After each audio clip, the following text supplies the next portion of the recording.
ಏನ್ ಕರ್ಣನೇ ಇಲ್ವಾ? ಎತ್ತಪ್ಪನ್ನ ಈ ತರ ಕೊಲಿಸ್ತಿರಲ್ಲ ನೋಡಿ. ಎಲ್ಲಾ ಘಟನೆಗಳ ಹಿನ್ನೆಲೆಯಲ್ಲಿ ಮೂರನೇ ಆರೋಪಿ ಶ್ರೀನಿವಾಸ್ ಅವರ ಮೂರ್ತಿ ಮಧ್ಯೆ ಹಲವಾರು ಬಾರಿ ಗಲಾಟೆಗಳಾಗಿದ್ದು, ಗಲಾಟೆಗಳ ಸಮಯದಲ್ಲಿ ಕೊಲೆಯಾದ BN ಶ್ರೀನಿವಾಸ್ ಮೂರ್ತಿರವರು ತಮ್ಮ ಎಲ್ಲಾ ಆಸ್ತಿಗಳನ್ನು ಮಾರಾಟ ಮಾಡಿ ನಿನಗೆ ಏನೂ ಇಲ್ಲದಂತೆ ಬಿಕಾರಿಯಾಗಿ ಮಾಡುತ್ತೇನೆಂದು ಬೆದರಿಸಿದ ಕಾರಣ ಆಪಾದಿತ 3 ಅಂದ್ರೆ ನೀವೇ ಆಯ್ತಾ, ಅವರ ತಂದೆ ಅಂದ್ರೆ ಶ್ರೀನಿವಾಸ್ ಮೂರ್ತಿಗೆ ಗೊತ್ತಾಯ್ತಲ್ಲ,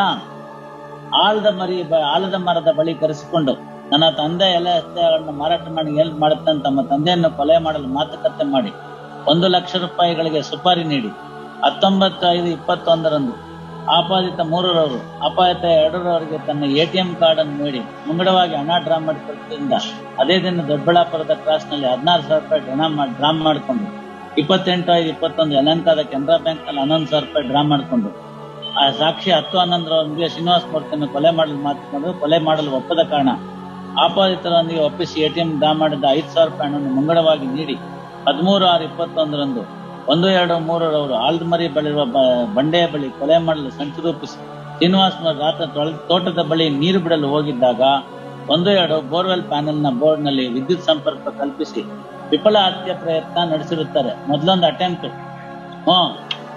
ಅಯ್ಯೋ ಪಾಪ ಅಂತ ಹಿಂದಿನಿಂದ ಬಂದು ಹಿಡಿದುಕೊಂಡಾಗ ಆಪಾದಿತ 2ರವರು ಕೆಳಗೆ ತಲೆ ಸಮಯದಲ್ಲಿ 1ಅವರು ತನ್ನ ಕೈಯಲ್ಲಿದ್ದ ಸ್ಟೀಲ್ ಪೈಪ್ ನಿಂದ ಬಲವಾಗಿ ತಲೆಗೆ ಹೊಡೆದ ಕಾರಣ ಶ್ರೀನಿವಾಸ್ ಮೂರ್ತಿ ಬೋರ್ಲಾ ಕೆಳಗೆ ಬಿದ್ದು ಹೋದನು. ಪುನಃ ಎಡಮಾರಿ ಸ್ಟೀಲ್ ಪೈಪ್ ನಿಂದ ತಲೆಗೆ ಹೊಡೆದು ಮಾರಣಾಂತಿಕ ಹಲ್ಲೆ ನಡೆಸಿ ಕಾಲಿನಿಂದ ಒದ್ದು ಕುತ್ತಿಗೆ ಮೇಲೆ ಮುಖವು ನೆಲಕ್ಕೆ ಒತ್ತುವಂತೆ ಬಲವಾಗಿ ತುಳಿದು ಸಾಯಲು ಕಾರಣರಾಗಿದ್ದಾರೆ.